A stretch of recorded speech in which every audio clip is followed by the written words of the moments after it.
부인 브리짓 마크롱 여사가 사실은 남자인데 성전환 수술을 했다, 이런 소문이 있는데요. 이 소문을 퍼뜨린 사람들을 상대로 이제 대통령 부부가 최근에 소송을 내서 재판이 열리게 된 겁니다.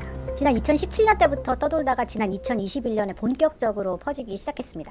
그렇게 오래된 소문인가요? 네. 역사가 아주 깊은 뭐 그런 소문이네요. 누가 퍼뜨린 거죠? 그걸 만들었어요? 그 나타샤 레이라는 사람이 지난 2021년에 자신의 페이스북에 이제 마크롱 여사가 남성임을 암시하는 글들을 올렸는데요. 그러다가 극우 잡지 출판인과 함께 조사 보고서라는 걸 냈어요. 이제 브리짓 마크롱은 남성으로 태어났다. 네. 원래 이름은 장 미셸 트로뉴인데 그녀의 친오빠 이름과 같다, 이런 주장입니다. 아니, 마크롱 여사에게 오빠가 있는 거는 맞나요? 네, 실제 장 미셸 트로류는 이제 마크롱 여사의 오빠가 맞고요. 살아있는 인물입니다. 그런데 오빠에 대해서 이제 언론에 거의 알려진 게 없거든요. 주로 마크롱 정부의 적대적인 세력들이 퍼다 날랐습니다. 극우 블로그에는 이제 마크롱 여사의 오빠라는 사람은 사실 그녀의 그 성전환 수술을 받기 전에 남성과 동일 인물이다, 이런 글이 올라오고요. 그 저도 이번 재판을 보면서 알게 된 건데, 이 가짜 뉴스가 이제 프랑스에서만 논란이 된 게 아니고요. 미국으로까지 건너갔습니다. 캔디스 오웬스라는 인물이 전파자인데요. 유튜브 구독자가 548만 명이고 찰리 커크가 설립한 싱크탱크의 홍보 책임자였고요. 본인이 흑인인데도 흑인의 생명도 소중하다, 이 운동을 맹비난했던 인물입니다. 또 과거에는 이제 나치의 홀로코스트를 부정하는 주장을 해서요. 호주와 뉴질랜드에서는 입국이 금지된 상태라고 합니다. 이제 오웬스의 유튜브 중에 메가 히트작으로 부를 만한 게 있는데 비커밍 브리짓, 즉 브리짓이 되다라는 제목의 시리즈입니다. 영화 제목에서 따온 거네요. 네.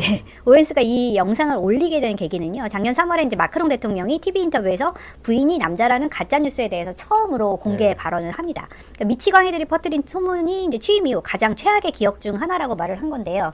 이 뉴스를 본 오웬스는 인류 역사상 가장 큰 정치 스캔들이라고 주장을 하면서 프랑스 영부인이 남자로 태어났다는 사실에 자신의 경력 전체를 걸겠다라고 말을 했습니다. 거기다 트럼프를 지지하는 이제 유명 팟캐스트 진행자들도 이 동영상에 대해서 언급을 해줬습니다. 이들 역시 이제 수천만 명의 청취자를 보유한 뭐 슈퍼 인플루언서 뭐 이런 사람들이거든요. 그만큼 이제 어마어마한 속도로 퍼졌겠죠. 이런 상황을 이용해서 오웬스는 이제 타임지 표지를 패러디한 티셔츠도 만들어 판매를 했는데요.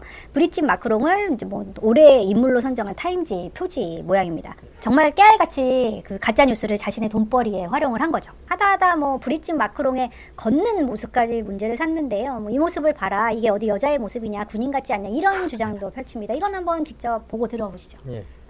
This is slowed down for you. Just look at the legs, the posture. It's interesting. Okay? There's something about the manner that Brigitte is sitting that you look at that as a woman and you go, that's just not the way that women sit. 네, 한나라에 근데 영부인을 상대로 이런 주장을 하면 뭐 그냥 두고 보진 않았을 것 같은데요. 그동안 아무런 조치가 없었던 건가요? 네, 마크롱 여사와 그녀의 오빠는 이제 작년 9월에 명예훼손 소송을 냈습니다. 처음 가짜뉴스로 동영상을 찍었던 그 두 사람을 고소를 한 건데요. 1심에서는 유죄 판결이 나왔습니다. 그런데 지난 7월 항소심에서는 기각이 됐습니다. 네, 유죄가 아니란 거죠? 왜 기각이 된 겁니까? 네, 항소심 법원은 이 주장이 사실인지 아닌지에 대한 판단을 내린 게 아니라 법률상의 이제 명예훼손에 해당하는지 아닌지를 더 중요하게 본 건데요. 명예훼손은 이제 특정 사실을 적시해서 개인의 명예를 훼손하는 행위인데, 판사들은 영부인은 남자라는 이 주장이 특정 사실을 적시했다기보다는 의견이나 음모론, 여기에 더 가깝다고 해석을 하면서 표현의 자유에 더 큰 비중을 둔 겁니다. 트럼프 대통령은 이 연회장을 새롭고 크고 아름다운 백악관 볼룸, 즉 대연회장 착공공사다, 이렇게 설명을 했습니다. 미국은 연방정부가 셧다운 상태잖아요. 네네. 뭐 공무원들 월급 줄 돈도 없다면서 무슨 돈으로 뭐 그렇게 큰 공사를 하게 될 건가요? 네, 그 셧다운도 지금 역사상 최장 기간이라고 하잖아요. 네. 근데 이 공사에만 무려 2억 5천만 달러, 네. 우리 돈으로 3,500억 원 좀 드는 많이 공사인데 드네요. 재원이 네. 당연히 궁금하잖아요. 네. 그 참고로 우리나라에서 윤석열 대통령 당시에 대통령실을 그 용산으로 옮기면서 든 비용 얼마인지 아세요? 한 3천억, 4천억 정도 했던 것 같은데. 예, 맞습니다. 비슷한 금액의 돈을 연회장 한 곳을 짓는 데 쓴다는 겁니다. 네. 그런데 이 트럼프가 굉장히 이제 자랑스럽게 내세우는 게 네. 미국 납세자의 비용은 전혀 들어가지 않는다. 예, 이런 점입니다. 어떻게 그게 가능하죠? 공사 비용은 100% 나와 내 친구들, 기부자들이 낼 거다. 네. 정부 부담은 단 1원도 없다. 이렇게 얘기를 했거든요. 그래서 이 친구 기부자들이 누구냐 보시면은 뭐 아까 로키드 마틴, 뭐 마소, 뭐 메타, 아마존, 그다음에 또 얼마 전에 한국에 왔었던 엔비디아의 젠슨 황 CEO도 기부금을 냈다고 밝혔습니다. 네, 근데 좋게 말해서 기부지, 좀 험하게 말하면 기업들한테 돈을 뜯어낸 거잖아요. 뭐 말 그대로 정경유착 아닌가요? 네, 우리 정서로는 사실 그런 인상을 지을 수가 없는데 네. 아시다시피 미국에서는 정치인에 대한 기업의 기부나 로비가 합법적이잖아요. 그런데 아무리 합법이라고 해도 우리의 목소리가 없는 건 아닙니다. 네. 만찬에 초대받은 기업 중에 이 자리에 참석하지 않았거나 기부하지 않는 기업은 네. 이제 트럼프 행정부의 신임을 잃게 될 거를 알고 있다. 이렇게 지적을 했고요. 네. 이런 우려는 현실이 되는 분위기입니다. 네. 연회장 건설에 기부한 30여 개 기업, 그다음에 개인 기부자가 지난 5년 동안 미국 정부와 계약으로 약 2,790억 달러, 네. 우리 돈으로 400조 원이 넘는 사업을 영향력을 수주한 걸로 나타났고요. 기부를 안 할 수가 없겠는데요. 네, 그러니까 합법적으로 16억 달러를 쓰고 2,790억 달러를 벌었으니까 뭐 거의 200배 정도 넘게 돌려받은 셈인데 완전히 네. 남는 장사죠. 네. 또 기부 명단에 공개된 24개 기업 중에 14곳은 네. 트럼프 2기 들어서 불공정한 노동 관행이나 소비자 기만 이런 내용 때문에 네. 이제 연방 정부의 제재를 받고 있거나 내지는 제재 유예를 받은 걸로 예. 나타났습니다. 아까 연회장 공사 비용이 2억 5천만 달러라고 하셨는데 기부금이 이거보다 훨씬 많은 3억 5천만 달러가 모였다고 하셨잖아요. 네네. 남는 돈으로는 뭘 합니까? 그러니까 이게 돈이 남아서였는지는 모르겠는데 네. 백악관 욕실을 먼저 고쳤습니다. 네. 예.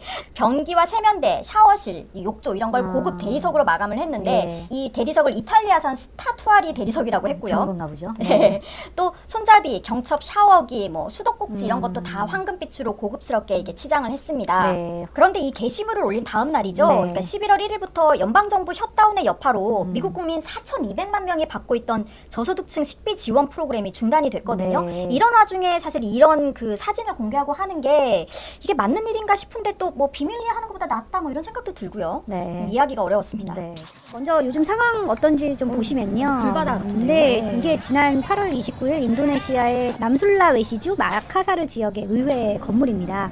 처음에는 시위가 이 정도까지는 아니었어요. 근데 이제 경찰이 시위대를 진압하는 과정에서 오토바이 배달원이 사망을 했던 게 분노에 기름을 붓게 됐습니다. 이번 시위를 촉발시킨 게 아까 국회의원 수당이라고 하셨는데 네. 대체 얼마나 많이 받길래 이게 전 국민적인 분노가 일어나게 된 건가요? 국회의원 기본급이 420만 루피아 약 35만 원인데 이런저런 수당을 다 합하면 보통 한 달에 850만에서 940만 루피아 정도를 받고 이제 최대로는 2억 3천만 루피아, 우리 돈으로는 1,900만 원이 넘는 금액까지 받을 수 있다고 합니다. 이게 자카르타 월 최저임금과 비교를 하면 40배가 넘는 금액이고요. 교사 월급이 120만 루피아에서 700만 루피아 정도 된다고 합니다. 근데 이 돈이면요, 이제 자카르타의 가장 부유한 지역에서 수영장과 그 차량 4대를 주차할 수 있는 차고를 갖춘 고급 주택을 임대할 수 있는 가격과 맞먹는다고 합니다. 그런데도 이제 시위대가 뭐 여기에 분노해서 국회 해산을 요구하자 사과는커녕 세상에서 가장 멍청한 주장이다 이렇게 비난하는 의원도 있었고요. 하원 의장은 이제 시위 현장에서 경찰 장갑차에 치여 사망한 배달기사 유가족을 만나기는 했는데 이 자리에서 뭐 아버지가 일할 수 있도록 오토바이를 선물하겠다 이런 망언을 해서 또 분노를 사기도 했습니다. 가짜 뉴스를 막겠다면서 또 정부가 SNS 단속에도 나섰는데 네. 그러자 인도네시아 누리꾼들이 이제 한글을 사용해서 정부를 비판하고 있다는 보도들이 나오고 있습니다. 저도 그거 인터넷에서 본 것 같거든요. 그거 어떻게 하는 거예요? 지금 보시면 화면 메뉴에 뭐 띵갈 민따밥 뭐 이렇게 시작하는 네네. 글이 있잖아요. 네.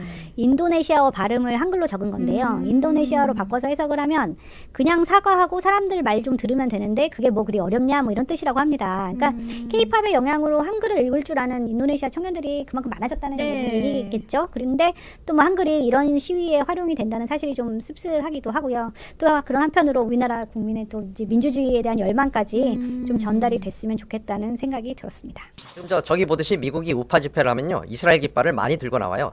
그러니까 우리나라에서도 보수 집회하면 저렇게 이스라엘 국기를 들고 흔들곤 네. 하잖아요. 비슷하네요. 네, 그게 참 보기엔 좀 희한하죠. 그 이유도 근데 제가 잠시 뒤에 아주 자세하게 말씀드리겠습니다. 근데 말이에요, 지금 이렇게 이스라엘 지지의 본산이라고 보이던 그 미국의 민심이 지금 급격하게 변하고 있다고 합니다. 원래 이스라엘하고 미국은 좀 그냥 동맹이 아닌 좀 특수한 관계로 알려져 있는데 미국 정치권의 유대계의 영향력도 굉장히 크고요. 이스라엘이 건국을 선언한 때가 1948년인데요. 이때 건국 선언한 지 불과 18분, 그러니까 18분 만에 세계 최초로 국가 승인을 한 나라가 있어요. 당연히 그게 미국이었어요. 이스라엘은 미국의 외교적인 원조를 가장 많이 받는 나라인데요. 2차 대전 이후에 받은 원조액을 모두 합쳐보면 1,740억 달러예요. 우리 돈으로 계산해보면 250조 정도 돼요. 진짜 많네요. 네, 근데 이것도 인플레를 감안한 게 아니라 그냥 숫자만 더한 금액이거든요. 그러니까 인플레를 감안해서 현재 가치로 따져보면 그 몇 배나 수십 배가 된다고 볼 수도 있어요. 네. 그래서 뭐 아주 엄청난 돈이죠. 트럼프의 핵심 지지층은 종교적으로는 기독교 복음주의자들이고요. 아까 말씀드렸다시피. 그 다음에 정치적으로는 미국을 위대하게, 즉 마가를 신봉하는 뭐 우파들이에요.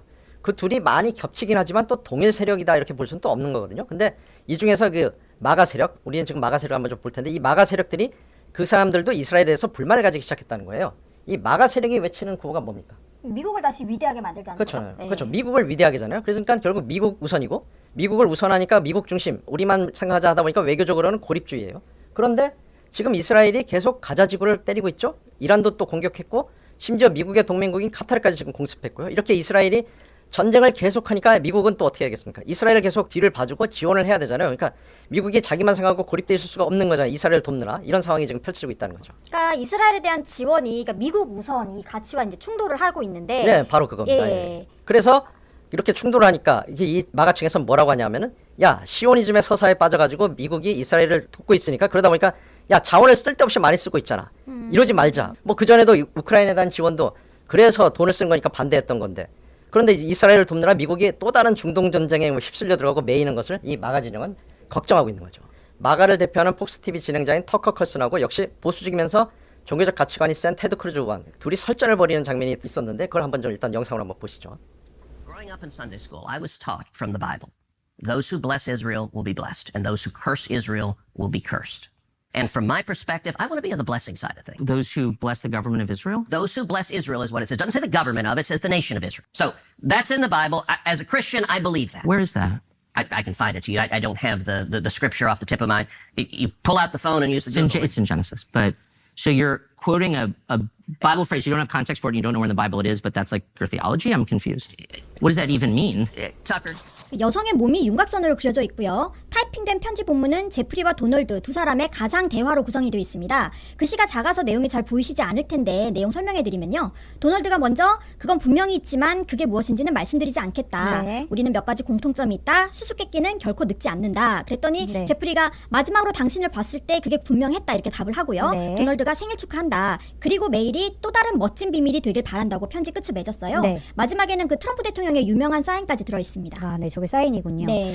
지난 2003년 앱스타인의 50번째 생일을 기념해서 여자친구였던 글렌 맥스웰이 앱스타인 지인 수십 명의 생일 축하 편지를 모아서 책으로 만들었고요. 네. 이 편지 책을 앱스타인의 변호인들이 네. 최근 미 하원의 정부 감독위원회에 제출을 했습니다. 네. 그런데 이게 이번에 통째로 공개가 된 겁니다. 그렇군요. 그 제프리 앱스타인은 미국의 금융가로 억만장자였고요. 돈만 많았을 뿐만 아니라 그 기업가나 정치인, 연예인이라면 다 이 앱스타인과 친분이 있다고 할 정도로 미국 사교계에서 굉장히 유명한 인물이었습니다. 네. 이런 인물이 이제 네. 성범죄를 저질러서 네, 전 네. 세계적으로 이름을 알리게 된 거거든요. 그렇죠. 예. 그러니까 2019년에 미성년자 성착취 혐의로 체포가 됐고요. 네. 2002년부터 2005년까지 뉴욕의 맨해튼 자택이랑 또 플로리다의 팜비치 별장에서 10대 소녀 수십 명을 성적으로 착취했다 이런 혐의를 받았습니다. 네. 특히 이제 피해자들에게 돈을 주고 또 다른 미성년자를 데려오도록 유인을 했는데 네. 그래서 성착취 네트워크를 형성한 걸로 알려졌고요. 네. 그 소셜미디어에서 마가 지지자들이 네. 빨간색 마가 모자를 스스로 불태우는 영상이 유행처럼 올라왔습니다. 아, 네. 예, 굉장히 이제 소중한 건데 이렇게 불을 태운다는 충격적이네요. 얘기니까 네. 그만큼 지지자들의 반발이 거세다는 얘기겠죠. 그럼 이렇게 지지자들이 반발을 하고 있는 데 대해서 트럼프 대통령은 어떤 입장인가요? So this is a Democrat hoax that never ends. You gave them everything over and over again, more and more and more, and nobody's ever satisfied. But from what I understand, thousands of pages of documents have been given, but it's really a Democrat hoax. 한국을 비판하고 심지어 욕하고 폄하하는 혐한 서적들이 일본 서점가를 주름잡았던 겁니다. 그 시초격이면서 또 가장 오래 잘 팔린 책이 여기 보시는 만화 협한류입니다. 예, 영상을 보시면 되겠는데 2005년부터 나왔는데 주인공의 할아버지가 이전에 조선총독부 직원이었는데 네. 처음엔 주인공도 할아버지가 조선인들을 괴롭힌 줄 알았는데 알고 보니까 할아버지는 조선을 진심으로 도왔다. 이런 진실을 알게 된다. 뭐 진실은 아니지만 뭐 그런 내용에서 시작해요. 그래서 일본이 또 식민지 시대에 조선을 발전시켜줬는데 한국이 은혜도 모르고 종군 위안부 문제 같은 역사 왜곡을 일삼고 있다. 이런 것이 주된 줄거리고요. 심지어는 2002년 한국의 월드컵 4강 진출도 사기였다. 이런 내용까지 담겨 있습니다. 심지어 주한 일본 대사를 지냈던 무토 마사토시도 혐한 서적을 써서 베스트셀러를 기록하기도 했는데요. 네네. 저 책이에요. 한국인으로 태어나지 않아서 다행이다라는 책인데요. 대학 입학, 취업도 힘들고 특히 자살률도 세계 최고인 한국에서 안 태어나서 다행이다. 이렇게 얘기하고 있고요. 심지어 북한이 위협하는 때에 친북 대통령을 뽑은 한국민들이 어리석다. 이런 네. 말도 안 되는 얘기도 했습니다. 이 사람이 원래는 일본 외무성에서 한국 전문으로 경력을 키운 사람이에요. 그래서 우리가 동일본 대제지 때 일본을 그때 도왔잖아요. 또 그때는 뭐 한국 사람들한테 감격했다면서 눈물을 흘리는 모습을 보여주기도 했어요. 그게 네네. 또 신문이나 뭐 TV에 보도되기도 했고요. 네네. 여기까지만 들어서는 이런 흐름이 갑자기 바뀌어서 뭐 순수한 한국 문학이라고 해야 될까요? 아니면 K 문학 이런 게 일본에서 인기로 바뀌었다는 건데 이게 어느 정도예요? 일본에서 한국 문학이 퍼지는 이유가 뭔지 그걸 분석하고 있는 기사예요. 그 지난 봄에는 아침 뉴스도 나왔는데 거기서는 서점가, 한국 소설가의 대담 현장 등을 돌면서 심층 리포트를 했습니다. 네. 신문 기사들도 잇따라서요. 아사히 신문 지금 보시는 기사처럼 한국 문학의 인기 이유를 뭐 깊이 분석하고 있습니다. 또 문학평론가나 동호인들이 한국 문학을 소개하는 팟캐스트나 유튜브 영상도 지금 보시는 것처럼 쉽게 찾아볼 수 있어요. 지금 보시는 거는 5명의 평론가가 등장해서 한국 문학의 인기가 풀뿌리 퍼지는 방식처럼 확산되고 있다 이렇게 얘기하고 있고 또 한류 드라마가 그 번역가들을 키워가지고 또 한국 문학이 또 인기가 있다 네. 이런 내용도 분석하고 있고 지금 나오는 거는 라디오 다이얼로그라는 팟캐스트인데요. 한국의 정치와 문학의 인기를 분석하는 이런 내용들이에요. 그래서 여기서는 이번 주제는 뭐냐면 한국 문학과 민주화 해가지고 한국 문학 안에서 민주화가 어떻게 소재로서 많이 나오고 있는지 이런 얘기를 하고 있는데 이런 한국에서 계엄령이 발생한 걸 자기들도 못 믿겠다. 정말 꿈에도 상상이 힘든 일이었다. 이런 내용까지도 이 팟캐스트에서는 보도하고 있습니다. 그러니까 과거에 혐오를 소비하면서 만족을 얻은 50대 아저씨들이 가고 그다음에 한국 문화에 친숙해진 20, 30대 젊은 세대가 그러니까 일본 문학이 없는 사회성을 가진 한국 문학에 좀 더 공감하게 됐다. 이렇게 요약할 수 있겠네요. 네, 맞습니다. 일본의 젊은 세대는 역사 문제는 뭐 그들도 잘 몰라요. 모르지만 대신에 앞선 장년층 같은 또 왜곡되고 삐뚤어진 역사관은 아직은 없거든요. 네. 그래서 편견이 아직은 없기 때문에 편견이 없이 받아들이고 즐기는 데 있어서 한국 문화를 즐기는 데 있어서 장애물은 없는 것이라고 얘기를 할 수 있겠죠. 네, 이야기를 쭉 들어보니까 K 대중문화의 힘이 순수 문학에 대한 관심으로 이어지고 또 한국 사회에 대한 이해로 또 이어지는 것 같습니다. 이게